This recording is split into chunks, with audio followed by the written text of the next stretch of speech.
most famous death in history is the death of Jesus of Nazareth. 2,000 years ago, in 1st century Jerusalem, he was crucified by the Romans.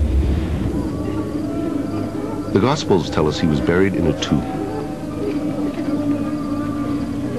And 2 days later, Mary Magdalene, one of his closest disciples, found the tomb empty.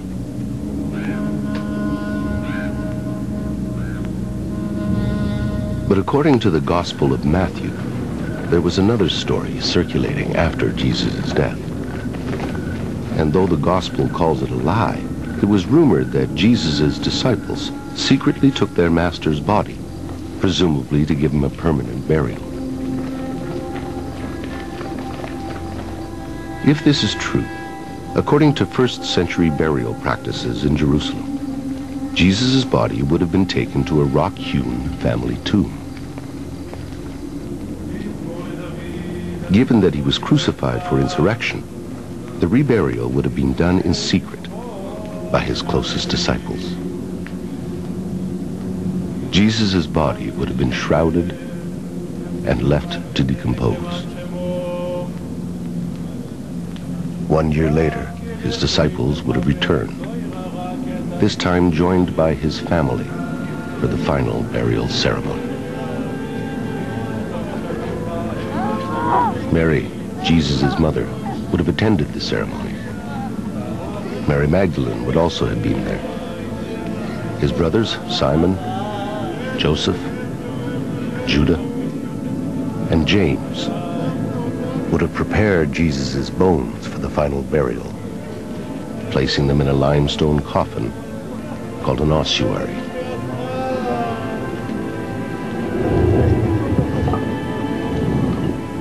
Jesus' name would have been inscribed on the side. His ossuary would then have been placed in a niche in the inner chamber, sealed away forever, deep inside his family tomb.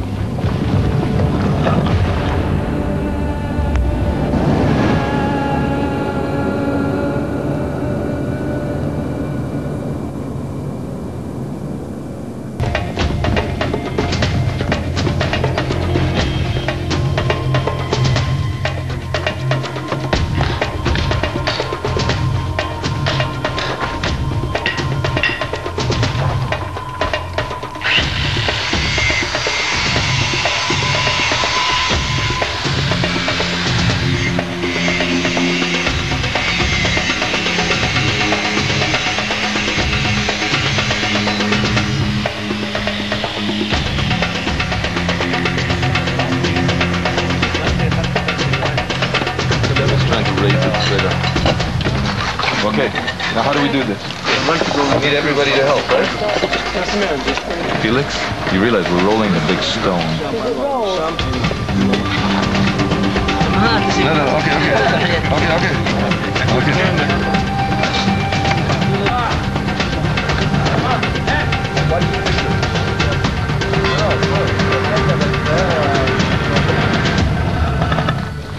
It's unbelievable. This is it. Okay. It's the real thing.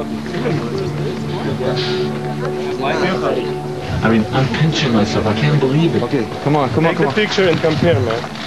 What's your first step? It's okay. Step. All right. Sorry. I can't see anything. As long as I can see the dang scorpion. One step at no, just spiders. No, the scorpion. Okay. Okay. No, this is definitely it. Look, there's the chevron. It's beautiful. It's just gorgeous. This is it. Look. Just like in the book. Just like in the picture. Look at it. Felix, we found it. We actually found it.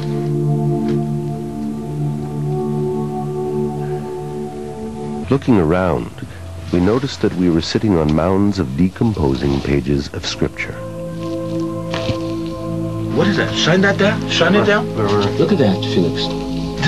This is full of holy books. Disintegrating holy books.